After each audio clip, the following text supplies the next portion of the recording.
Well, this time next week we'll be in the real car. It's been a few months since we've jumped in.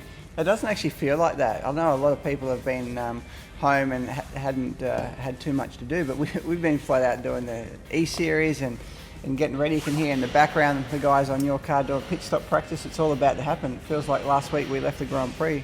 We've only really had the break the last couple of weeks, so it's good to have a bit of a break, I guess, from the simulator stuff, and we can get back into it. But it's been very weird. Like, we haven't come in here much. There's been hardly any people in here. Obviously, even now, there's a skeleton crew and only really the travelling crews here as well. So it's pretty interesting. But can't wait to actually drive something rather than simulating it. It's driving me crazy. Have you come in and tried to recalibrate your brake pedal in this? No, it doesn't work like that. Well, you can't adjust the force feedback in your wheel or anything like that yet, but it'll be interesting. But all the regulations is going to be so different going to this round. There's obviously all sorts of stuff with pit stops, and I've got to drive. I'm taking one for the team, so you guys can take the plane there. But there's all sorts of stuff. How do you feel about all the racing formats and stuff that we got? Yeah, I love a new challenge. It's going to be a very different way of going racing for us than I've ever dealt with. Having no crowd there, Are you going to do your burnouts too if you win, or just climb on the fence cheering to who? Well, in that first practice session, I'm going to practice me with victory burnouts.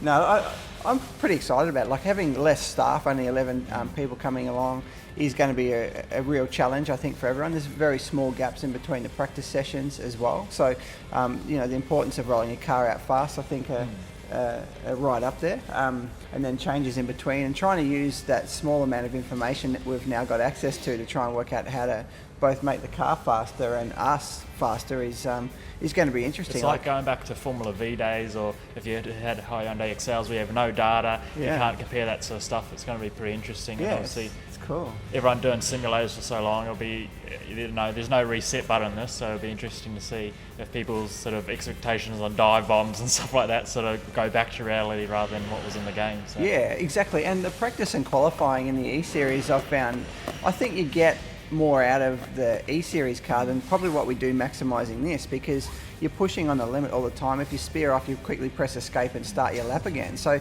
in the E-Series, the drivers, there was a big variety of drivers. One's like myself, who would do a little bit of practice, and one's like, the other guys some of the other guys doing 150 odd laps every single day leading up to the race. Yeah. And so when you do 150 laps a day, if you could do that in one of these, you would get quicker and quicker and quicker and know, your car positioning and the little... Well, that's what they used to do back in the day with all the tyre tests. Yeah, I remember that. That was before my time even. But, so I would think that in the E-Series, you're actually getting more out of the potential out of the car than what we do with these also, things. that was fixed as well, like the setup. So in this, obviously, we can change a lot of things, but that is all fixed. So. Yeah, so it'll be very different. It'll be interesting to see if people sort of adapt that attitude to this, where they're pushing over the limit to work out where it is a little bit more, and a few people spearing off a little bit more, or whether that comes through being a little bit rusty after 3 months off. I think it's probably even, I haven't done the math, I'm not good at that, but it's almost longer than that Christmas period where you're outside the car. I reckon it is. I feel personally more excited and more motivated now than the start of the year. I mean, throughout the year you jump from one round to the other and you're constantly just getting the review done of your previous round and then preparing for the next one. Whereas the Christmas break, you have that whole 2 or 3 months to think about how you're going to approach the season and getting back into the car. And always Adelaide's a very exciting round for everyone because it's their first one. And you always have this false hope that you could win a race, or and then it gets diminished slowly. Hopefully it's not false. But I feel that same way about Sydney Motorsport Park next week. It's the first round back. We've had so much time to think about getting in and getting behind the wheel. I think it's going to be a red-hot event. I can't wait to get into it. We'll wait and see, and I'll see you up there. Well, we'll try and find your car first, and then we'll throw them in the truck.